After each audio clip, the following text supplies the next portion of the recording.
ತಾಳಕ್ಕೇರಿದ ವಿಜಯಪುರ ಜಿಲ್ಲಾ ಸಚಿವರ talk war. MB Patil, Shivanand Patil seniority fight ನಡೀತಾ ಇದೆ. ಎಲ್ಲಾ ಸಚಿವರಿಗೂ ಮುಖ್ಯಮಂತ್ರಿ ಆಗಬೇಕು ಅನ್ನೋ ಆಸೆ ಇರುತ್ತೆ. ನನಗೆ ಸಚಿವನಾದ ಆತ್ಮತೃಪ್ತಿ ಇದೆ, ಸಿಎಂ ಆಗೋ ಆಸೆ ಇಲ್ಲ. ನಾನು ಸಚಿವನಾಗಬಾರದು ಅಂತ ಒಬ್ರು ಪಣ ತೊಟ್ಟಿದ್ರು. ಪರೋಕ್ಷವಾಗಿ ಮತ್ತೆ ಎಂಬಿ ಪಾಟೀಲ್ ವಿರುದ್ಧ ಗುಡುಗಿದ್ದಾರೆ ಶಿವಾನಂದ ಪಾಟೀಲ್. ಎಂಬಿ ಪಾಟೀಲ್ ಮತ್ತು ಶಿವಾನಂದ ಪಾಟೀಲ್ ನಡುವೆ ನಡೀತಾ ಇರುವಂತ ಟಾಕ್ ವಾರ್. ಎಂಬಿ ಪಾಟೀಲ್ ಕೂಡ ಒಂದು ಸ್ಟೇಟ್ಮೆಂಟ್ ಅನ್ನ ಕೊಟ್ಟಿದ್ರು. ಈ ಭಾಗದಿಂದ ನಾನು ಕೂಡ ಸಿಎಂ ಆಗಬಹುದು, ಯಾಕಂದ್ರೆ ಶಿವಾನಂದ ಪಾಟೀಲ್ ಅವರು ಸಿಎಂ ಆಗೋದಿಲ್ಲ ಅಂತ. ಅದಕ್ಕೆ ಶಿವಾನಂದ ಪಾಟೀಲ್ ಅವರು ಕೂಡ ಈಗ ಕೌಂಟರ್ ಕೊಟ್ಟಿದ್ದಾರೆ.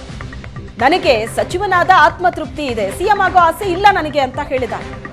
ಸಚಿವನಾಗಬಾರದು ಅಂತ ಒಬ್ರು ಪಣ ತೊಟ್ಟಿದ್ರು. ಪರೋಕ್ಷವಾಗಿ ಈ ಮೂಲಕ ಮತ್ತೆ ಎಂಬಿ ಪಾಟೀಲ್ ವಿರುದ್ಧ ಗುಡುಗಿದ್ದಾರೆ.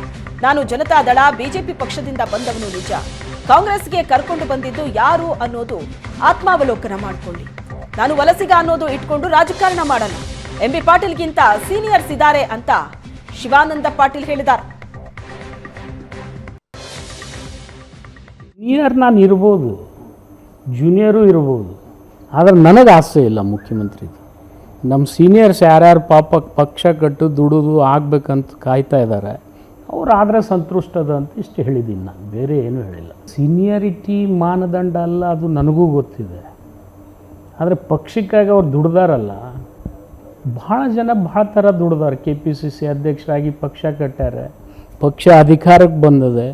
ಪಾಪ ಅವ್ರು ಮುಖ್ಯಮಂತ್ರಿ ಆಗಬೇಕಂತ ಆಸೆ ಇತ್ತು, ಬೇರೆಯವರು ಅಂಥವ್ರು ಭಾಳ ನಮ್ಮಲ್ಲಿ ಸೀನಿಯರ್ಸ್ ಇದ್ದಾರೆ. ಮತ್ತು ಅವರೆಲ್ಲ ಆಗಬೇಕಲ್ಲ. ನಾವು ಜೂನಿಯರ್ಸ್ ಇದ್ದು ನಾವು ಅವ್ರು ಆಗಬೇಕನ್ನೋ ಆಸೆ ಇಟ್ಕೋಬೇಕಲ್ಲ. ಸಿದ್ದರಾಮಯ್ಯನವರು JDS ಇಂದ ಬಂದವರು ಸರ್, ಅದು ಬಹುತೇಕ ಎಂಬಿ ಪಾಟೀಲ್ರು ಮರ್ತಾರೆ, ಅದು ಅವ್ರಿಗೆ ಕೇಳಿ. ನಾನು ನೆನಪಿಸೋದಿಲ್ಲ, ನೀವೇ ನೆನಪಿಸಿದ್ದೀರಿ ಅದನ್ನು. ನಾನಂತರೂ ನೆನಪಿಸಿಲ್ಲ. JDS ನಿಂದರೇ ಬಂದಿರ್ಬೋದು, BJPಯಿಂದರೇ ಬಂದಿರ್ಬೋದು, ಕಾಂಗ್ರೆಸ್ನಿಂದ ಬರ್ದಿರ್ಬೋದು. ನಾನು ವಾಸ್ತವಿಕವಾಗಿ ಜನತಾ ದಳದಲ್ಲಿದ್ದೆ. ನನಗೆ ಯಾರು BJP ಕರೆದ್ರು, ಯಾರು ಕಾಂಗ್ರೆಸ್ಸಿಗೆ ಕರೆದ್ರು, ಅದು ಎಲ್ಲ ಅವ್ರವ್ರ ವಿವೇಚನೆಗೆ ಬಿಟ್ಟಿದ್ದದೆ. ಅದನ್ನು ನಾನು ಹೇಳಿ ರಾಜಕಾರಣ ಮಾಡೋಕ್ಕೆ ಹೋಗೋದಿಲ್ಲ. ಅದು ಅವ್ರವ್ರ ಆತ್ಮಕ್ಕೆ ಗೊತ್ತಿದೆ, ಜನರಿಗೂ ಗೊತ್ತಿದೆ. ಅದಾದರೂ ಮುಖ್ಯಮಂತ್ರಿ ನಿರ್ಧಾರ ಯಾವಾಗ ಆಗುತ್ತಲ್ಲ ಆವಾಗ ಇದು ಸೀನಿಯಾರಿಟಿನೂ ಕನ್ಸಿಡರ್ ಮಾಡ್ತಾರೆ. ನಾನು ಪಕ್ಷದಲ್ಲಿ ಸೀನಿಯರ್ ಇದ್ದೀನಿ. ಆಮೇಲೆ ಎರಡನೇದ್ದು, ಇವತ್ತು ಸೀನಿಯಾರಿಟಿ ಒಂದೇ ಮಾನದಂಡ ಆಗಿರೋಂಗಿಲ್ಲ. ಇವತ್ತು ತಾವು ತಗೊಳ್ಳಿ, ಶರದ್ ಪವಾರ್ ಅವರು 38 ವರ್ಷಕ್ಕೆ ಮುಖ್ಯಮಂತ್ರಿ ಆಗಿದ್ದರು ಮಹಾರಾಷ್ಟ್ರದಲ್ಲಿ. ಅಲ್ಲಿ ಭಾಳಷ್ಟು ಮಂದಿ ಸೀನಿಯರ್ಸ್ ಇದ್ದರು. ಕುಮಾರಸ್ವಾಮಿ ಅವರು ಆಗಿದ್ದರು, ಫಸ್ಟ್ ಟೈಮ್ MLA. ಆದರೆ ನಮ್ಮ ಪಕ್ಷಕ್ಕೆ ಹೋಗಿ ದೇವರಾಜ್ ಅರಸು ಅವರು ಡೈರೆಕ್ಟಾಗಿ ಅವರು ಮುಖ್ಯಮಂತ್ರಿ ಆದರು. ಗುಂಡೂರಾವ್ ಅವರು ಸಣ್ಣ ವಯಸ್ಸಿನಲ್ಲಿ ಅವರು ಮುಖ್ಯಮಂತ್ರಿ ಆದರು. ಹೀಗಾಗಿ ಪಕ್ಷ ತೀರ್ಮಾನ ಮಾಡಿದರೆ, ಶಾಸಕರು ಬೆಂಬಲಿದ್ರೆ ಕಿರಿಯರು ಹಿರಿಯರು ಅಂತ ಪ್ರಶ್ನೆ ಬರೋದಿಲ್ಲ. ಹಾಗೆ ವಿರೋಧ ಅಂತೆಲ್ಲ, ಅದೇ ತಮ್ಮ ಅಭಿಪ್ರಾಯವನ್ನು ಅವ್ರು ಹೇಳಿದ್ದಾರೆ. ಅದಕ್ಕೆ ವಿರೋಧ ಅಂತಲ್ಲ, ಸೀನಿಯಾರಿಟೀಸ್ ಇದ್ದಾರೆ ಅಂತ ಹೇಳಿದ್ದಾರೆ. ಅದರಿಷ್ಟು ಮಾತ್ರ ಸತ್ಯ. ಇವತ್ತೊಂದು ಸದ್ಯ ಅದು ಕುರ್ಚಿ ಖಾಲಿ ಅಲ್ಲ. ಒಂದಿಲ್ಲ ಒಂದು ದಿವಸ ಸ್ವಾಭಾವಿಕವಾಗಿ ಆ ಕುರ್ಚಿಗೆ ನಾನು ಹೋಗ್ತೀನಿ ಅನ್ನೋ ವಿಶ್ವಾಸ ಇದೆ. ಆಮೇಲೆ ಶಿವಾನಂದ ಪಾಟೀಲ್ರು ಅವ್ರದ್ದು ಪಾಳೆ ಭಾಳ ದೂರ ಇದೆ. ಯಾಕಂದ್ರೆ ಜನತಾದಳದಿಂದ ಬಂದವರು, BJP ಜನತಾದಳದ ಕಡೆ ಬಂದವರು.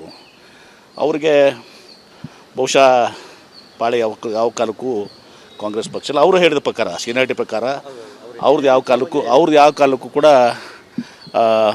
ಮುಖ್ಯಮಂತ್ರಿ ಇದಕ್ಕೆ ಅವ್ರ ಲಾಜಿಕ್ ಪ್ರಕಾರ ಅವ್ರು ಬರಲಿಕ್ಕೆ ಸಾಧ್ಯ ಇಲ್ಲ. ಯಾರು